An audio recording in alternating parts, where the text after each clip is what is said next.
નમસ્કાર મિત્રો, આજે 6 મે છે. 6 મે એટલે ઇન્ટરનેશનલ નર્સિસ વીકનો પહેલો દિવસ. 6થી કરી અને 12 મે દર વર્ષે છે એ નર્સિસ વીક તરીકે મનાવવામાં આવતું હોય. તો સર્વપ્રથમ નર્સિસ જે ફ્રન્ટ લાઇન ઉપર રહી અને કોવિડની સામે ફાઇટ કરી રહ્યા છે, તો એ બધાને મારા વંદન. આજથી હું કોશિશ કરીશ કે આખા વીકની અંદર અલગ અલગ કેટેગરીના નર્સિસને આપણે આપણી ચેનલ વતી વંદન કરીએ, કેમ કે આ લોકો જ છે કે જે ડાયરેક્ટ કોવિડના વાયરસ સાથે બાથ ભીડે છે. તો વિડીયોની શરૂઆત કરીએ. આપણે વિડીયોની અંદર એક ગાઈડલાઇન ટાઈપ અથવા તો અત્યારે આ મહામારીની અંદર, કોવિડની મહામારી પેન્ડેમિકની અંદર જે મેડિકલ ફિલ્ડની અંદર છે પણ ડાયરેક્ટ કોવિડ સાથે સંકળાયેલા નથી, ઘણી વખત એ લોકોને ગાઈડલાઇન ન હોવાને કારણે શું કરવું એનું અસમંજસમન થતું હોય છે. તો હું એક ટ્રાય કરું છું કે આની અંદર એક થોડી ઘણી ગાઈડલાઇન તમને મળે અને આને આધારે છે તમે પેશન્ટનો પેનિક ઓછું કરી શકો, એવી મારી આ વિડીયો દ્વારા કોશિશ રહેશે. તો ચલો આગળ વિડીયોમાં જોઈએ. સમરી ઓફ કોવિક્સ આરએક્સ અપડેટ. અત્યારે લેટેસ્ટ અપડેટ શું છે આરએક્સનો એ જોઈએ કોવિડમાં. તો આ ગાઈડલાઇન છે એ health and family welfare department, government of West Bengal દ્વારા એક સેમિનારમાંથી લીધેલું છે. Virus doesn't kill directly, it kill by immune inflammation. તો ડાયરેક્ટ વાયરસ છે આપણને મારી નથી શકતો, પણ વાયરસને કારણે ખાસ કરીને અલ્વ્યુલાઈ વગેરેની અંદર ઇન્ફ્લામેશન આવે છે, એ છે એ મારી શકે છે. The treatment must be center on monitoring of clinical biochemistry and inflammatory marker. હવે કયા કયા માર્કર્સ છે આપણે આગળ જોશું. Fight inflammation at right time. જે ઇન્ફ્લામેશન ખાસ કરીને અલ્વ્યુલાઈ અને લંગ્સની અંદર આવતું હોય છે, એને જો ખરા સમયે ફાઇટ કરવામાં આવે તો પેશન્ટને આપણે ઇઝીલી સેવ કરી લઈએ છીએ. સ્ટેજીસ ઓફ કોવિડ-19ના અલગ અલગ સ્ટેજ છે એ આપણે જોઈએ. 6 જેટલા સ્ટેજ છે. First one, active viral replication, કે આની અંદર છે વાયરસ છે એ પહેલાં એન્ટર થાય અને પછી એનો મલ્ટિપ્લિકેશન ચાલુ થશે, એટલે કે વાયરસના સંખ્યા વધવાનું ચાલુ થશે. ઇમ્યુન ઇન્ફ્લામેશન, ઇમ્યુન જે સિસ્ટમ છે એમાં ઇન્ફ્લામેશન આવશે. ઇમ્યુન હાઇપર ઇન્ફ્લામેશન, એ ઇન્ફ્લામેશન છે એ આગળ વધશે, ઓર્ગન ડેમેજ થશે. મલ્ટી ઓર્ગન ડિસફંક્શન અથવા ફેલ્યુર થશે, એન્ડ ધેન ડેથ થશે. બરાબર. તો આ આખું 6 સિક્વન્સ છે, એનામાંથી બધા વ્યક્તિઓ છે એ પાસ થાય. અમુક લોકો છે એક બીજી સ્ટેજની અંદરથી જ પાછા વળી જાય અને છેલ્લે સ્ટેજે મલ્ટી ઓર્ગન ડિસફંક્શન થઈ જાય, પછી એને કાઢવું બહુ મુશ્કેલ થાય છે. The cytokine storm began from stage 2. જે હમણાં આપણે જે સ્ટેજ 2 જોયું, ત્યાંથી છે એ સાઇટોકાઇન સ્ટોર્મ બિગન થાય છે. એટલે કે સાઇટોકાઇન શું છે? તો કે સાઇટોકાઇનની અંદર બોડી છે એ પોતાના જ સેલને અથવા બોડીનો જે ઇમ્યુન સિસ્ટમ છે એ પોતાના જ સેલને મારવાનું ચાલુ કરી દે છે. બરાબર છે. ખરેખર એને વાયરસની સામે લડવું જોઈએ, એની જગ્યાએ આપણા સેલની સામે લડવાનું ચાલુ કરી દે છે. એ પ્રોબ્લેમ છે. આવું છે ઓટો ઇમ્યુન ડિઝીઝની અંદર થતું હોય છે. Management step. Step up in 3 pillar. આપણે જે મેનેજમેન્ટ છે એ 3 રીતે વહેંચી શકીએ છીએ: ડાયગ્નોસિસ, ક્લિનિકલ અને બાયોકેમિકલ એન્ડ મોનિટરિંગ. તો મોનિટરિંગ ટ્રીટમેન્ટ વિથ PCM, આઇવરમેક્ટિન, પ્રોક્સીસાયક્લિન, ઝીંક અને વિટામિન સી. મોનિટરિંગમાં શું શું કરવાનું? તો ક્લિનિકલ મોનિટરિંગ કરો, SpO2 મોનિટરિંગ કરવું, CRP એટલે કે સી રિએક્ટિવ પ્રોટીન મોનિટરિંગ કરો, ડી ડાયમર્સ અને CBC મોનિટર કરવાનું હોય છે.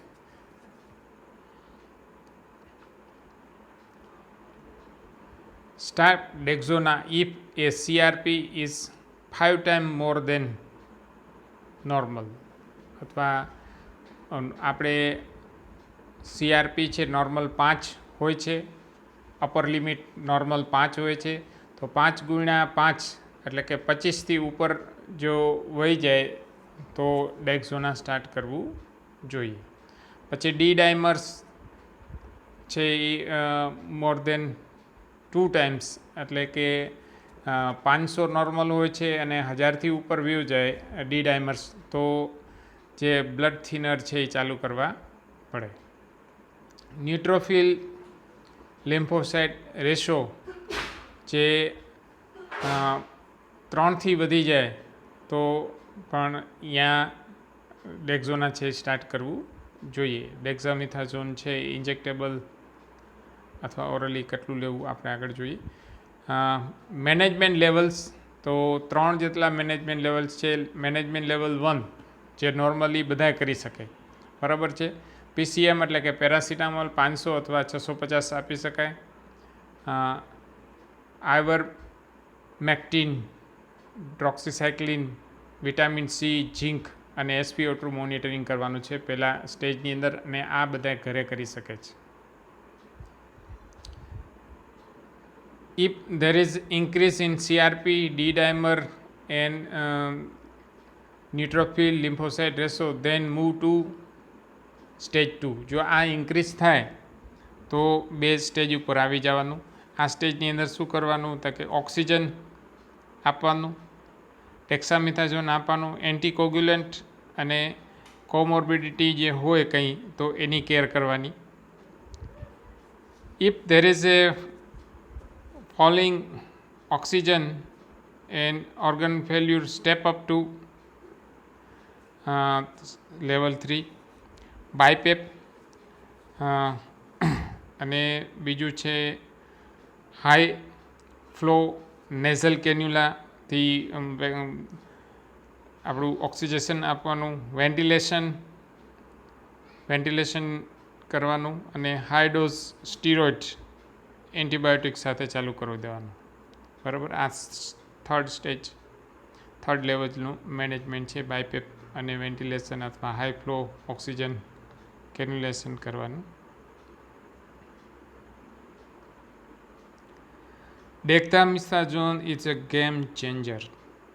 ડેક્સામિથાઝોન જે સ્ટીરોઇડ છે એ એક ગેમ ચેન્જર છે. જો રાઇટ ટાઈમે ચાલુ કરી દેવામાં આવે રાઇટ ડોઝમાં તો એ સક્સેસ જરૂર લાવે છે. In moderate cases 0.1 to 0.2 milligram per body KG weight per day, અથવા તો આપણે સિમ્પલી કહીએ તો 6 થી 12 ગ્રામ પર ડે છે એ આપણે મોડરેટ કેસની અંદર આપવાનું. સિવિયર કેસની અંદર 12 to 24 મિલીગ્રામ પર ડે આપવાનું.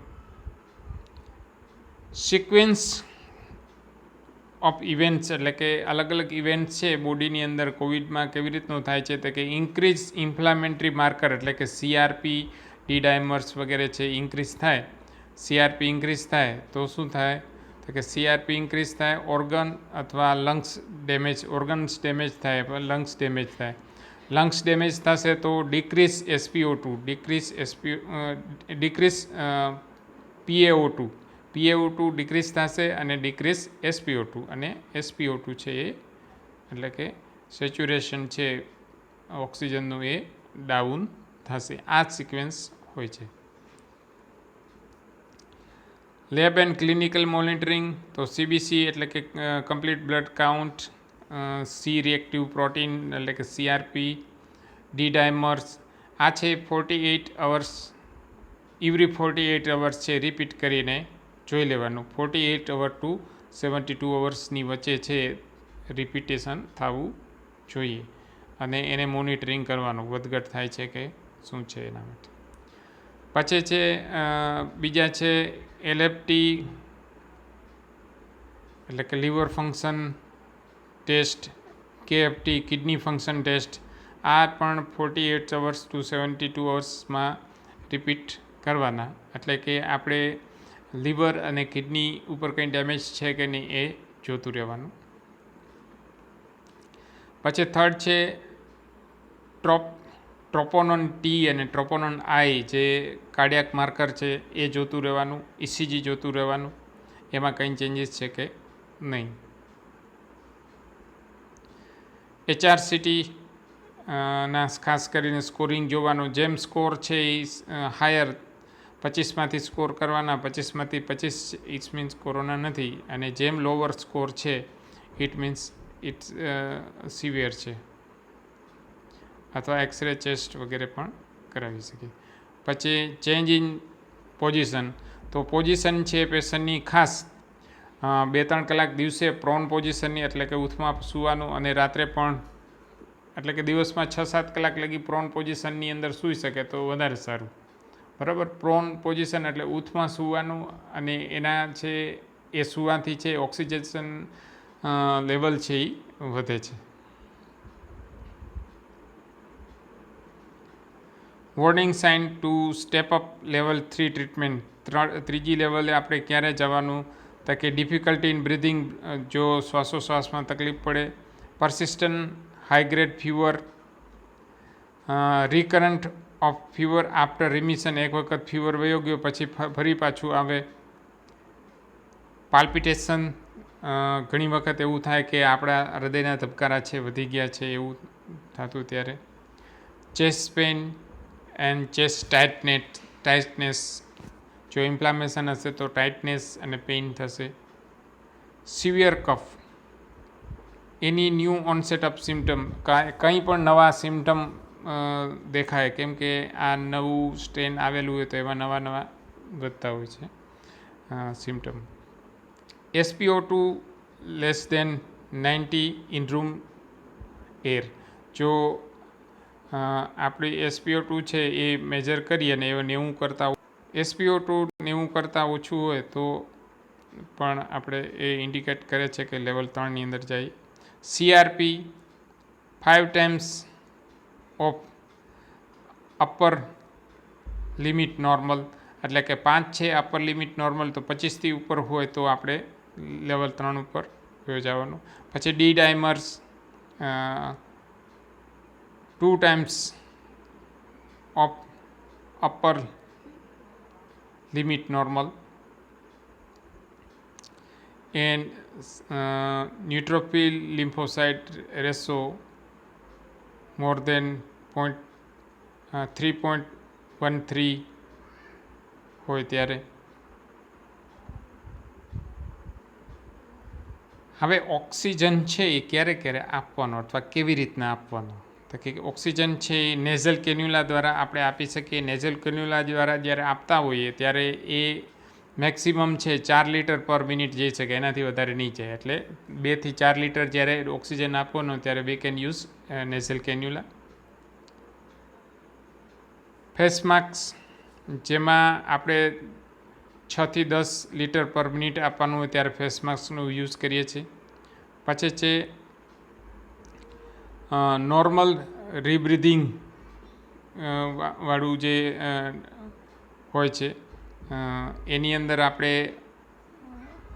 વધારે પ્રમાણમાં ઓક્સિજન છે એ આપી શકાય છે. 10થી કરીને 15 લીટર પર મિનિટ આપી શકાય. પછી છે હાઈ ફ્લો નેઝલ કેન્યુલા છે, જેમાં 25થી 60 લીટર પર મિનિટ આપી શકાય છે. પછી છે વેન્ટિલેટર, તો એમાં 10 લીટર પર મિનિટ વેન્ટિલેટર દ્વારા અપાય છે. The targeted SpO2 is 94-95, not above 97.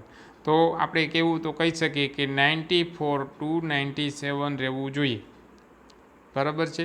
આનાથી વધારે નહીં, ઓછું પણ નહીં. There will be A wastage of this precious gas. જો વધારે પ્રમાણમાં આનાથી વધારે 100 કરીને બેઠા હશો તો આપણું જે પ્રાણવાયુ છે એ વેસ્ટેજ થઈ રહ્યું છે. Once achieve the flow rate shouldn't be increase. એક વખત આપણે 97 થઈ ગયો પછી ફ્લોને વધારે ઇન્ક્રીઝ કરવાની જરૂર નથી. નો એડ બેનિફિટ. એનાથી કોઈ પણ ફાયદો થશે નહીં, ઉલટાનું આપણું ઓક્સિજન વેસ્ટ થશે. હવે આપણે આને સમરાઇઝ કરીએ. Management in null cell. જો ટૂંકમાં કહેવું હોય તો આપણે કહી શકાય એન્ટીપાયરેટિક પીસીએમ ફોર ફીવર. ફીવર જો આવતું હોય તો એમાં પીસીએમ 500 650 યુઝ કરી શકાય છે. Steroid IV methasone, dexamethasone, oral route, prednisolone are not as effective. તો ઓરલ રૂટની અંદર પ્રેડનિસોલોન નહીં પણ ડેક્સામિથાઝોન છે એ આપવાનું. અને ડેક્સામિથાઝોન કેટલું આપવાનું થાય કે 1 થી 2 ગ્રામ પર બોડી કેજી વેઇટ એટલીસ્ટ 5 થી 10 દિવસ લગી આપવાનું. અથવા આપણે કહેવું હોય તો કહી શકીએ આગળ જોયું એવી રીતનું કે મોડરેટ કેસની અંદર 6 થી 12 ગ્રામ પર ડે આપવાનું છે અને સિવિયર કેસની અંદર 12 થી 24 મિલીગ્રામ છે પર ડે આપવાનું છે. અને એ છે 5 થી 10 દિવસ લગી આપવાનું થશે. Oxygen support target SpO2 95 to 94 95 હોવું જોઈએ. અને જે પેશન્ટને COPD છે એટલે કે ક્રોનિક ઓબ્સ્ટ્રક્ટિવ પલ્મોનરી ડિઝીઝ છે એને 90થી ઉપર હશે તો ચાલશે. Oxygen flow rate. Oxygen delivery device cannula, face mask, પછી છે રીબ્રિધિંગ માસ્ક દ્વારા આપી શકાય. પછી BiPAP, high flow nasal cannula, ventilation, આ દ્વારા બધી દ્વારા છે એ આપણે ઓક્સિજન છે આપી શકાશે. Conscious proning when hypoxia persistent position change 1 to 2 hours. તો 1 થી 2 કલાકે છે એ પોઝિશન ચેન્જ કરવાની, પ્રોન પોઝિશન લાવવાનું જો હાઇપોક્સિયા વારંવાર થતું હોય તો, એટલે કે ઓક્સિજન ઘટી જતું હોય વારંવાર તો. Anticoagulant prophylactic use of low molecular heparin, enoxaparin 40 gram per day સબક્યુટેનિયસ આપવામાં આવે છે, બરાબર છે. એટલે આ જે હિપેરિન છે પણ લો મોલિક્યુલર હિપેરિન છે અને એન્ટીકોગ્યુલન્ટ છે એનો પણ ઉપયોગ થાય છે. ઘણી વખત ઘણા લોકોને એવું થતું હશે કે આ તો માયોકાર્ડિયલ ઇન્ફાર્ક્શનમાં અપાય છે. તો હા, એ એમાં જ અપાય છે. એ બ્લડ થિનર છે ને આમાં પણ બ્લડ થિનર આપવાની જરૂર હોય છે. જ્યારે ડી ડાયમર છે એ 1000થી ઉપર વયો જાય, બરાબર છે, તો આ ઇન્ડિકેટર છે કે આપણે અહીંયા એનોક્સાપેરિન છે એ ચાલુ કરી શકીએ છીએ. Antiviral remdesivir, oxygen requiring moderate disease of 10 days, not to start after 10 days. તો આ રેમડેસિવિર જે એન્ટીવાયરલ છે એ 10 દિવસમાં આપી દેવાની હોય છે. 10 દિવસ પછી ચાલુ કરો તો બહુ કંઈ ફાયદો કરતો નથી.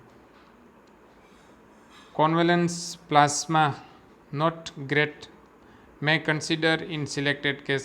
એટલે કે પ્લાઝમા થેરાપી છે એ બહુ ઇફેક્ટિવ નથી પણ અમુક કેસની અંદર આપી શકાય છે. Antibiotic judicially use as per the antibiotic protocol. Antibiotic છે આપણા પ્રોટોકોલ ઇન્ડિયાની અંદર બહુ ખાસ પ્રોટોકોલ છે નહીં, પણ ફોરેનની અંદર એન્ટીબાયોટિકના બહુ બધા પ્રોટોકોલ છે. તો પ્રોટોકોલને ધ્યાનમાં રાખી અને આપણે એન્ટીબાયોટિક યુઝ કરવાનો. Fight inflammation at right time, key slogan to save the life. જે ઇન્ફ્લામેશન છે એટલે કે CRP છે એ મોનિટરિંગ કરવું અતિ ઇમ્પોર્ટન્ટ છે. જો CRP વધે નહીં તો પેશન્ટને તકલીફ થાય નહીં. ડી-ડાયમર CRP મોનિટરિંગ કરવા બહુ મહત્ત્વના છે. Dexamethasone in the right time is the game changer. Dexamethasone છે સાચા સમયે જો આપી દેવામાં આવે તો પેશન્ટનું ઘણું બધું બેનિફિટ થાય છે. Don't give steroid in the early viral replication phase. ઘણા લોકોને મેં જોયા છે કે બધું આપી દે. બરાબર છે. એક જ હમણાં જ એક પ્રાઇવેટ પ્રેક્ટિશનર હારે મારે વાત થઈ તો એણે એવું કીધું કે બધું આપી દેવાય, રિસ્ક ન લેવાય. પણ સાચી વસ્તુ એ છે કે સાચા સમયે સાચી વસ્તુ અપાય. બરાબર છે. એટલે આવા ગાઈડલાઇનનો ફોલો કરવા મહત્ત્વના હોય છે. Cat like observation end time step up. જેમ મીંદડી છે એ કોઈ પોતાના શિકાર માટે આમ રાહ જોઈને બેઠી હોય ને ઉંદર નીકળે ને ફટનગ મારી લે છે, એવી રીતનું આપણું જે ટાઈમનું મેનેજમેન્ટ છે અથવા તો આપણે ડી-ડાયમર અને CRP છે એવી રીતના મોનિટરિંગ કરવાનું કે એની અંદર કંઈ પણ થાય એટલે તરત જ ડેક્ઝોના અને લો મોલિક્યુલર હિપેરિન ચાલુ કરી દેવાનું. B positive and smart. Respect એટોનોમી. બધેનો છે રિસ્પેક્ટ કરો. બરાબર છે. અને પોઝિટિવ રહ્યો. આ છે ડૉક્ટર રંજન ભટ્ટાચાર્ય દ્વારા સમરાઇઝ થયેલું હતું અને બંગાળ ગવર્મેન્ટ દ્વારા એક સેમિનાર યોજાયેલો હતો એનામાંથી આ અંશ લીધેલા છે.